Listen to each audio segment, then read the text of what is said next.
Hi, welcome to our channel of IGNOU Audiobooks, Indira Gandhi National Open University, School of Interdisciplinary and Transdisciplinary Studies, SOTS, Postgraduate Diploma in Environmental Management Law, PGDEML, MEV 003 Environmental Law and Management, Block 1 Environmental Acts, Laws and Policies, Unit 3 National Environmental Legislation and Programs 2, 3.0 Introduction. Indian Constitution is perhaps the first constitution in the world which contains specific provisions for the protection and improvement of the environment. It reflects the human rights approach to environment protection through various constitutional mandates. Supreme Court has held that the essential feature of sustainable development such as the precautionary principle and the polluter pays principle are part of the environmental law of the country in the pretext of constitutional and statutory provisions. Environmental destruction and pollution has serious concern with human life. The proper balance of the ecosystem is the need of the environment. Protection and development is a coexisting reality and industry needs to be conscious for sustainable development. The Constitution, 42nd Amendment, Act 1976, added new Part 4A, dealing with fundamental duties in the Constitution of India. Article 51-of this part consisted of 10 fundamental duties. Article 51-a specifically deals with fundamental duty with respect to environment. It shall be the duty of every citizen of India to protect and improve the natural environment including forests, lakes, rivers and wildlife and to have compassion for living creatures. The fundamental duties are intended to promote people's participation in restructuring and building a welfare society.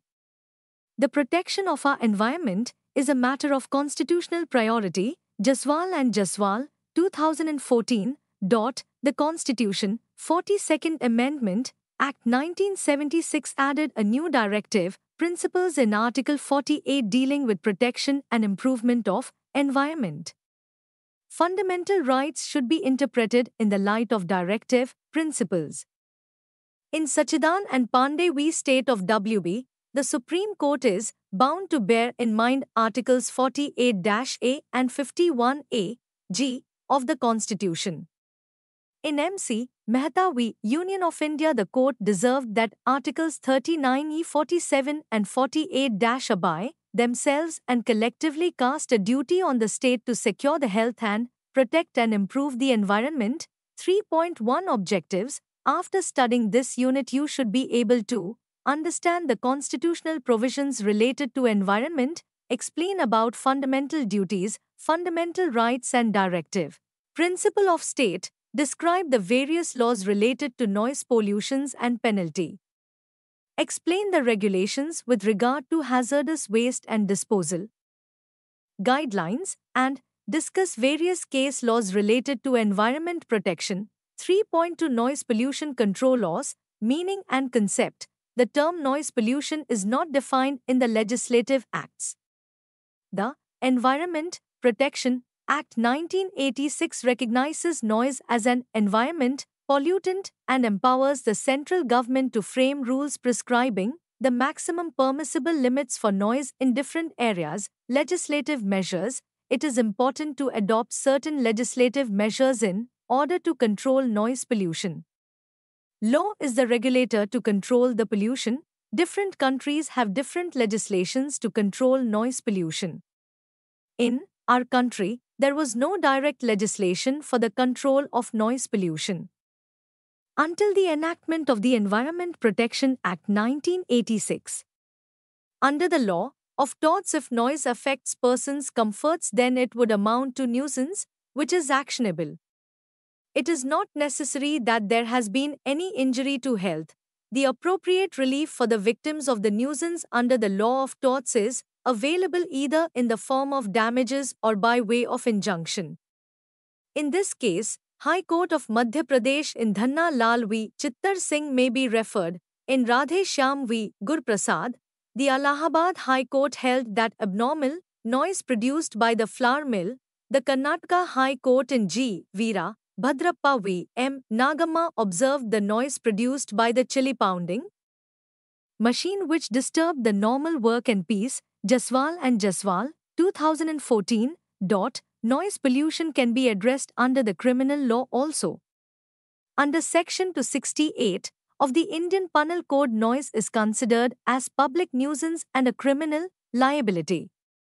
In Ivor Hayden, we state the question before the Andhra Pradesh High Court was whether a person is held guilty and punished under Section 290 of the Indian Penal Code. Noise pollution control under Code of Criminal Procedure 1973. The provision of the above can also be used to prevent the pollution of all kinds of noise pollution. There is no direct provision in CRPC to control noise pollution, but Chapter 10 Part B containing Sections 133 to 143 and Part C containing Section 144 provides most effective and speedy remedy for preventing and controlling public nuisance. In Dwarka Prasad v. B.K. Roy, the Calcutta High Court considered the problem of noise pollution under Section 133 of the CRPC. In Bijananda Patra v. District Magistrate, Cuttack, the Orissa High Court, while suggesting certain measures to control the noise pollution, observed that all district magistrates and subdivisional magistrates should be empowered to issue prohibitory orders under S.144 of the Code of Criminal Procedure 1973, limiting the hours of loudspeakers in religious places and for other social gatherings. 2. Central legislations. A. The Police Act 1861, Section 34 of the Police Act 1861 covers the problems of noise arising from music, which is an aspect of noise pollution. Under this provision, the superintendents of police are authorized to regulate the extent to which music may be used in streets on the occasion of festivals and ceremonies. B. The Workmen's Compensation Act 1923. Noise pollution can be controlled in the factories under the above-mentioned provision, which provides for compensation regarding the injuries caused in the course of employment. C. The Aircraft Act 1934. Under this act, government is authorized to make rules for the protection of the public health and make rules to control the noise generated by the aircrafts and take different measures to protect the people from health hazards. D. The Factories Act 1948. Third schedule of the Factories Act 1948 contains a list of noticeable diseases, including the diseases of hearing loss caused by the noise. Entry 22 of the schedule deals with noise-induced hearing loss. There is also to pay the fee for medical treatment to medical practitioners. E. The Air Prevention and Control of Pollution Act 1981. This act was enacted for the prevention, control and abatement of air pollution. Section 2(b) of this act defines air pollution to mean the presence in the atmosphere of any air pollutant. In 1987, this act was amended and the definition was expanded to include noise. Noise pollution can be controlled under various provisions of this act. Under Section 16(2)(b) of the Air Act, it is the function of the Central Pollution Control Board to plan and cause to be executed a nationwide program for the prevention, control or abatement of air pollution. 3.3 Motor Vehicle Act 1988. Section 110 of the Motor Vehicle Act confers powers on the central government to make rules regulating the construction, equipment and maintenance of motor vehicles and trailers with respect to different matters. Under Section 110(1)(h), the central government can make rules regulating the reduction of noise emitted by or caused by vehicles and thus reduce the noise pollution.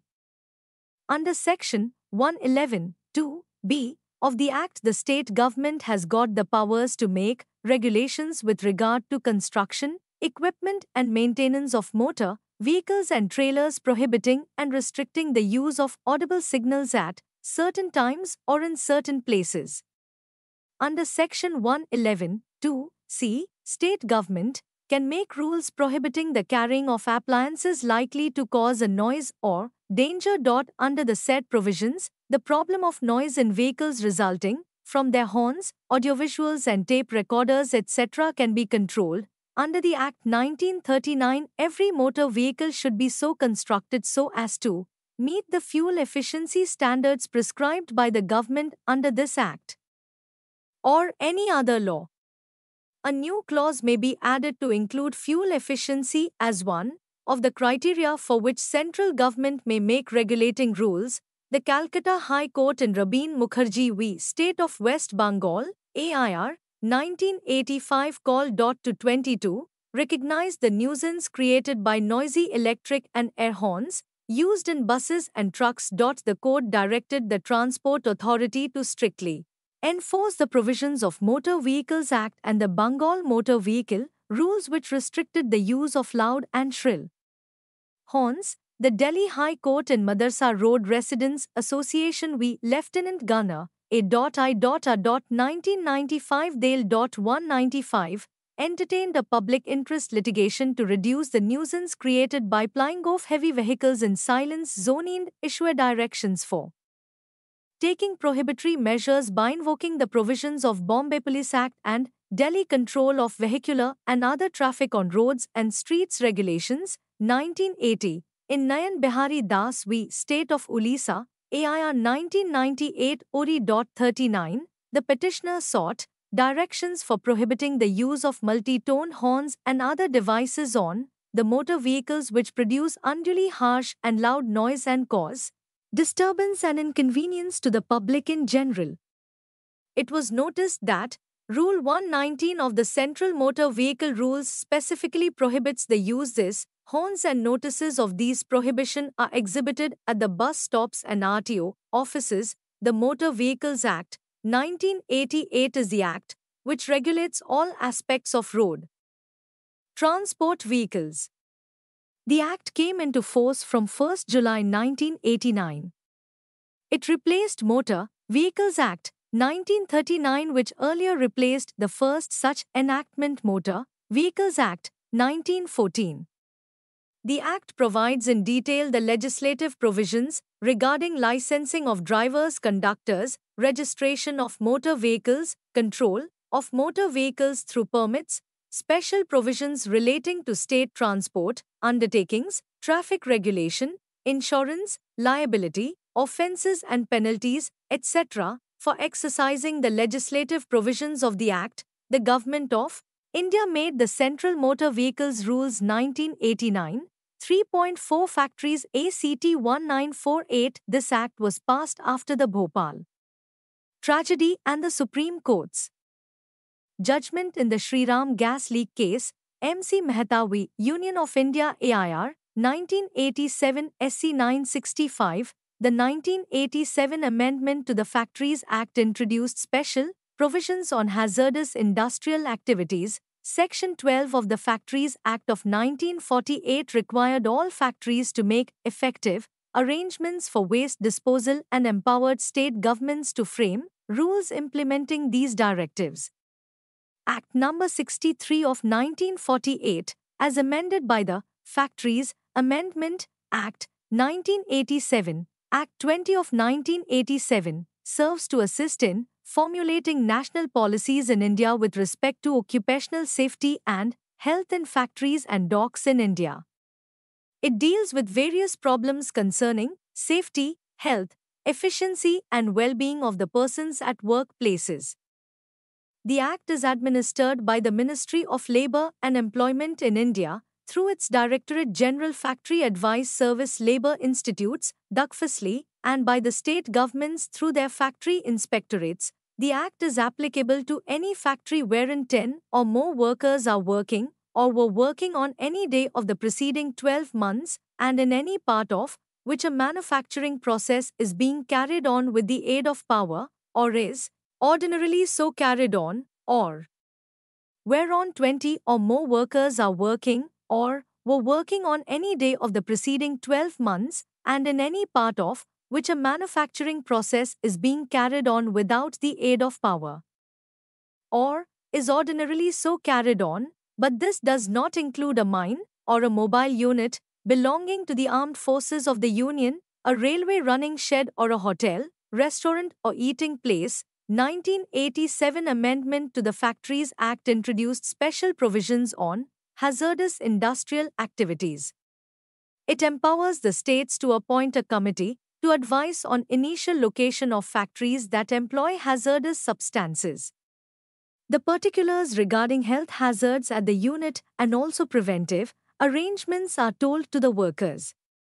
Every occupier should draw up an emergency disaster control plan, which must be approved by the Chief Inspector, Diwan, 2003. The permissible limits of exposure to toxic substances are prescribed in the second schedule to the Act.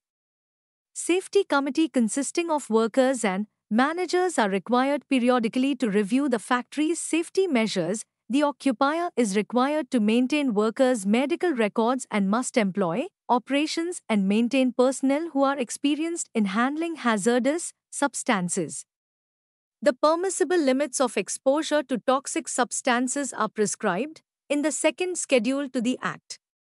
Safety committees consisting of workers and managers are required periodically to review the factory's safety measures. After 1987 amendment, the Factories Act defines occupier as a very senior level manager. Such person is held responsible for compliance with the Acts. New provisions relating to hazardous processes non-compliance exposes the occupier to stiff penalties. Third schedule of the Factories Act 1948 contains a list of noticeable diseases, including the diseases of hearing loss caused by the noise. Entry 22 of the schedule deals with noise-induced hearing loss. Under Section 89 of the Act, it is the duty of the manager and the medical practitioner of the factory to report the matter to the authorities in case any person working in the factory contacts any disease specified in the third schedule. The chief inspector, after confirmation, pays the fee to the doctor, and which can be paid by the owner later. The fourth chapter of the Act related to health issues affected by environment pollution in industries is another available provision. 3.5 National Safety Council 1966. National Safety Council is a premier, non-profit, self-financing and tripartite apex body at the national level in India. It is an autonomous body which was set up by the Government of India, Ministry of Labour and Employment on 4 March 1966 to generate, develop and sustain a voluntary movement on safety, health and environment at the national level. It was registered as a society under the Societies Registration Act 1860 and subsequently as a public trust under the Bombay Public Trust Act 1950. Council provides safety training to different multinational corporations and government agencies. 3.6 Industrial Policy 1991. New Industrial Policy of 1991 was started as economic reforms and more reforms were derived subsequently. This policy brought major changes in economic regulations in industrial sector. Under this new policy, many programs were introduced in public sector. Foreign investment has been given options and the practice. 3.7 Public Liability Insurance Act. In the case of M.C. Mehta v. Union of India, AIR 1987 SC. 1086, popularly known as Oleum gas leak case, in which Supreme Court has observed that the industry engaged in hazardous processes and causes health threats to persons working there owes an absolute and non-delegable duty to the community. If any harm occurs on account of such activity, the industry must be absolutely liable to compensate. United Nations Conference on Environment and Development at Rio de Janeiro in June 1992 was called upon to develop national laws regarding liability and compensation for victims of pollution and other environmental damage. Indian Parliament afterwards enacted the Public Liability Insurance Act 1991 and the National Environment Tribunal Act 1995. The Public Liability Insurance Act 1991 is one of the most important legislative measures enacted in India to provide immediate relief to victims of accidents which occur while handling hazardous substance.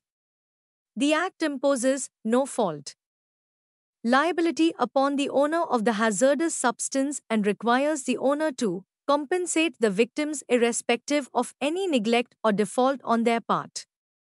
The PLI stipulates the maximum compensation for injury or death at 25,000 rupees and limits compensation in respect of damage to private property to Rs. 6,000. The right of a victim to claim additional relief under any other law is expressly reserved. The Act obligates the owner for insurance policy covering potential liability from an accident. An accident is to cover a sudden unintended occurrence while handling any hazardous substance resulting in continuous intermittent or repeated exposure leading to death or injury to any person or damage to property or the environment. With the insurance premium, owner must make a contribution to an environment relief fund established by the central government. This fund is to provide relief to the victims of an accident. The principal administrative authority under the PLIA is the collector, who is required to verify the occurrences of an industrial accident, give publicity to the event, invite applications for compensation and award relief. The Act was amended in 1992 to introduce provisions relating to the relief. Rules framed in 1991 lay down the procedure for inviting and processing compensation applications and also they cap the potential liability of an insurer at 450 million rupees. Under Section 3 of the Act provides that where as a result from an accident, death or injury to any person other than the worker or damage to any property has taken place, the owner shall be liable to give relief in the form of reimbursement of medical expenses up to 12,500 or for fatal accidents up to 25,000 rupees and fixed monthly relief of 1,000 in case of disability. Schedule of the Act. 3.8 Hazardous municipal solid waste, biomedical waste, recycled plastic, industry and the manufacturing of different products are based on the maximum use of natural resources, leading towards positive and negative impacts. Due to the excessive use and its negative impacts, there is problem of depletion, degradation, and pollution problem rising. Major problem of disposal of hazardous wastes have drawn the attention about the upcoming serious problem. Hazardous substances include flammables, explosives, heavy metals, dangerous microbes, chemical toxins, and so on. Exposure to toxic substances may cause acute or chronic health effects, including cancers, birth defects, miscarriages, damage to lungs or other organs, etc. In India, there are various laws which directly or indirectly deal with hazardous and solid wastes and toxic substances. Apart from IPC 1860, India also enacted Indian Petroleum Act 1934, Insecticides Act 1968, Explosive Substances Act 1952, Atomic Energy Act 1968 and Radiation Protection Rules 1971, which deal with specified hazardous substances. Under Section 6 of the Environment Protection Act, central government has made the Hazardous Wastes Management and Handling Rules 1989. These rules regulate collection, treatment, transport, storage and disposal of hazardous wastes specified in the schedule to the rules. These rules further conferred the powers to the pollution control boards to grant authorization for the activities connected with disposal of hazardous wastes. The board is empowered to issue authorization in this regard once it is sure that the operators of facilities have appropriate safe infrastructural facilities and equipments to handle the hazardous wastes. Non-compliance with the conditions of authorization empowers the board to cancel or suspend this authorization. Central government has also issued the rules for manufacture, use, import, export, and storage of hazardous microorganisms and genetically engineered organisms or SEL S1989 Ministry of Environment Forests, notification, dated 5th December 1989, published in the Gazette number 621 dated 5th December 1989, with a view to protecting the environment, nature and health. In connection with the application of gene technology and microorganisms. Rules apply to two basic categories of products are the manufacture, import and storage of microorganisms and gene technological products. B. To genetically engineered organisms, microorganisms and cells and correspondingly to any substances and products and foodstuffs etc. of which such cells, organisms or tissues thereof form a part. Rules further extended to new gene technologies and also to organisms and cells generated by utilization of such other gene technologies and to substances and products of which such organisms and cells generated by utilization of such other agent technologies and to substances and products of which such organisms and cells form a part. In other cases like sale, export, import of genetically engineered microorganisms, production, packaging etc. of genetically engineered products, drugs and pharmaceuticals and foodstuffs. These rules are also applicable. There are 6 levels of competitive authorities are established under the rules ranging from the international and national level to the district level. A. Recombinant DNA Advisory Committee, RDAC, for review of developments in biotechnology.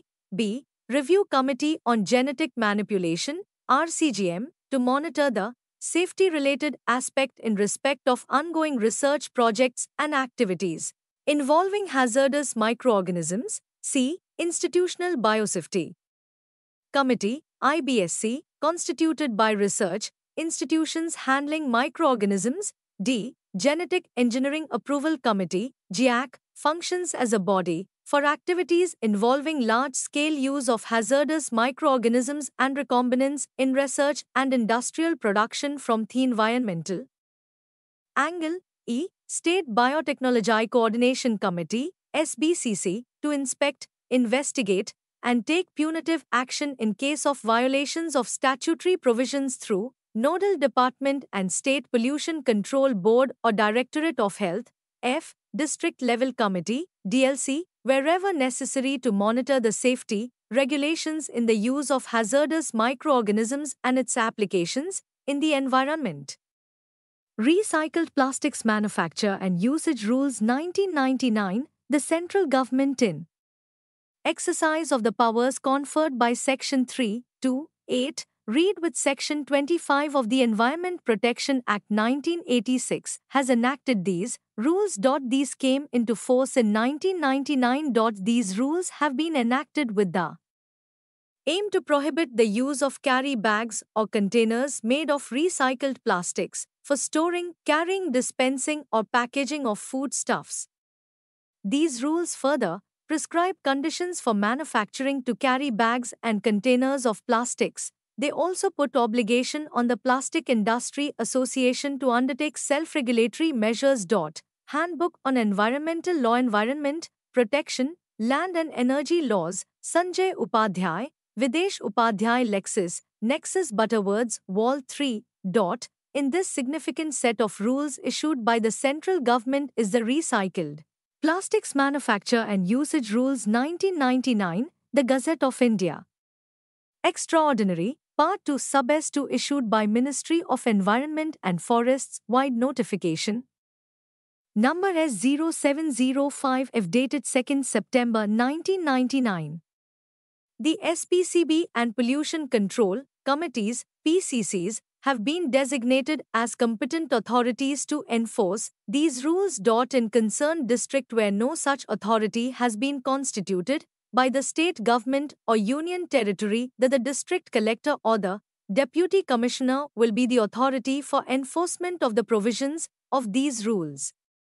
These rules prohibit the usage of carry bags or containers made of recycled plastics and prescribe conditions of manufacture of carry bags and containers made of plastics.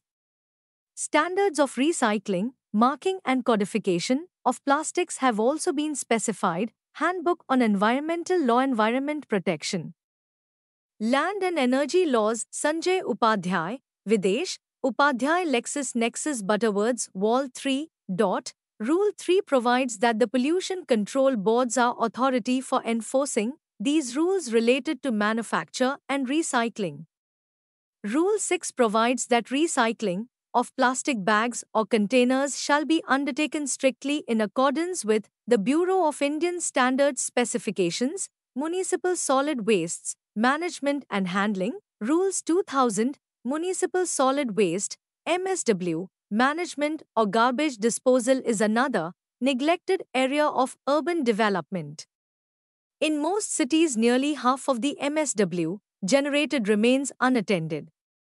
The urban poor breathe immediate impact of the resulting unhygienic conditions, but few city dwellers escape the periodic outbreaks of diseases that spread in unhealthy urban environments. In 1995, report prepared for the Planning Commission acknowledges the progressive decline in the standard of services with respect to the collection and disposal of household, hospital and industrial wastes, based on interview with Almitra Patel, convener, InTouch Waste Network. In this regard, rules to regulate the management and handling of the solid wastes are the Municipal Solid Wastes Management Rules 2000, issued by the Ministry of Environment and Forests, wide notification number 908E, dated 25 September 2000. These rules apply to every municipal authority responsible for collection, segregation, storage, transportation, processing and disposal of municipal solid wastes. The nodal responsibility to enforce these rules vests with the municipal authority within the territorial area of the municipality, which includes any infrastructure development for setting up wastes processing and disposal facility. Handbook on Environmental Law Environment Protection, Land and Energy Laws, Sanjay Upadhyay, Videsh Upadhyay LexisNexis Butterwords, Volume 3. The Secretary in charge of the Department of Urban Development of the concerned state or union territory shall have the overall responsibility for the enforcement of the provisions of these rules in the metropolitan cities. The Central Pollution Control Board and the state boards are responsible for monitoring the standards regarding groundwater, ambient air quality and the compost quality. Detailed procedures have been specified under the rules of the manner in which waste disposal facilities is required to be facilitated. The Central Pollution Control Board shall coordinate with the state boards and the committees with particular reference to implementation and review of standards and guidelines and compilation of monitoring data, the Biomedical Waste Management and Handling Rules 1998, the central government in exercise of powers under Sections 6, 8 and 25 of the Environment Protection Act 1986 has enacted the Biomedical Waste Management and Handling Rules 1998. These are 14 rules and 6 schedules. These rules came into force WEF 27 July 1998. These rules are enacted to regulate the biomedical waste generated by hospitals, clinics, blood banks, and other organizations. These rules apply to all people who generate, collect, receive, store, transport, dispose, or handle biomedical wastes. Biomedical waste means any waste which is generated during the diagnosis, treatment, or immunization of human beings or animals, or in research activities pertaining thereto, or in the production or testing of biological and including categories mentioned in Schedule 1, Rule 3, 5. The Biomedical Waste Management and Handling Rules 1998, issued by Ministry of Environment and Forests, wide notification No. 630E, dated 20th July 1998, was enacted to regulate biomedical wastes.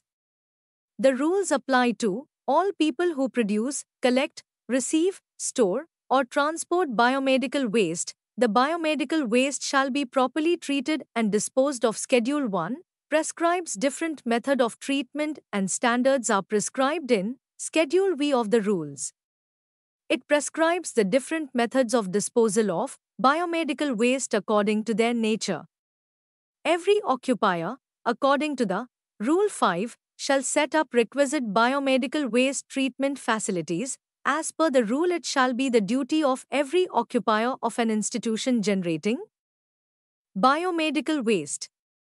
This includes clinics, hospitals, veterinary center, and labs to ensure that such waste is handled with care without damaging our environment. The rules also prescribe the manner in which the standards are to be complied with, including the segregation, packaging, transportation, and storage of biomedical waste. Further, it provides that no untreated biomedical waste shall be stored for more than 48 hours. One authority, prescribed by the government, shall be responsible for implementation of different rules.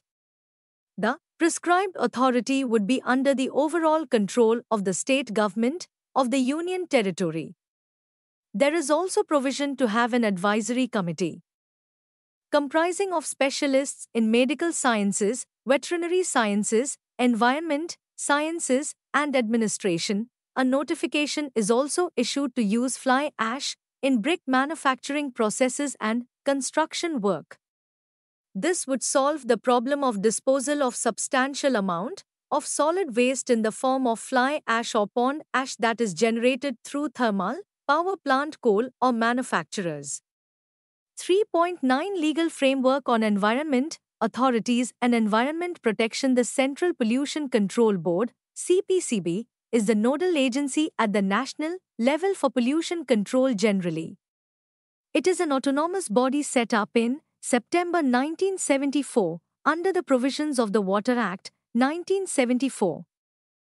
It coordinates the activities of state pollution control boards and also advises the central government on all matters concerning the prevention and control of environmental pollution. CPCB, SPCB and PCCs are responsible for implementing the legislations relating to prevention and control of pollution. They also develop rules and regulations for standards for emissions and effluent of air and water pollutants and noise levels.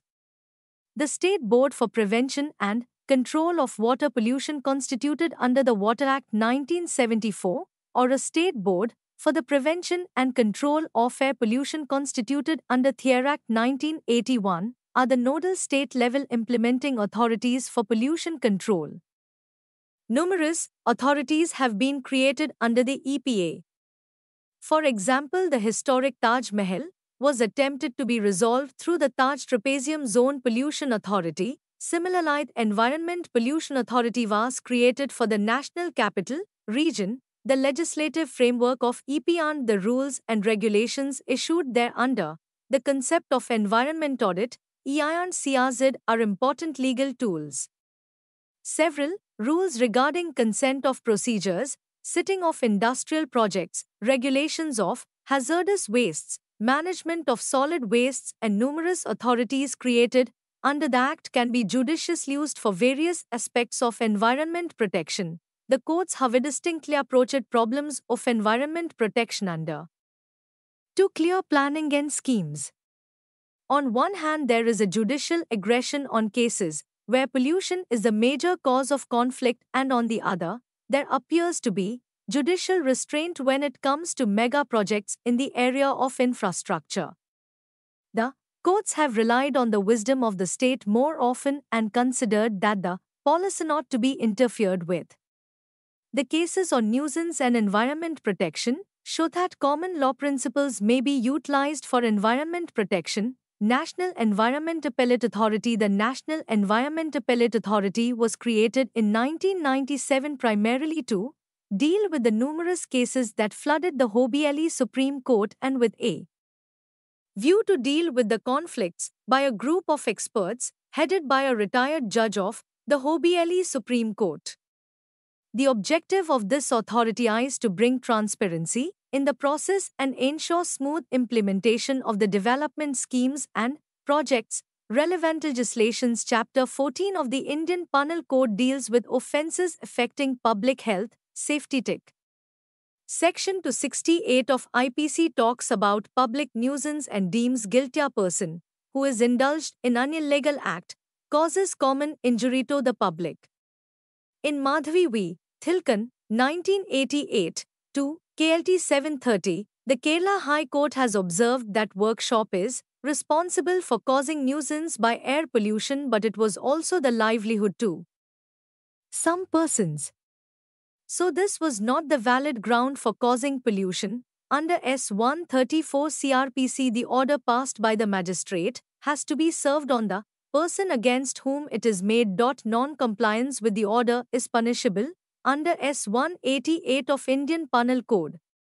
Section 136 CRPC, in urgent cases of nuisance or apprehended danger, Section 144 CRPC, the magistrate can also issue order directing a person to do or to abstain from doing something. Section 278 of Indian Penal Code deals specifically with offence of making atmosphere noxious to health. This section provides for imposition of a fine who voluntarily vitiate the atmosphere injurious to public health.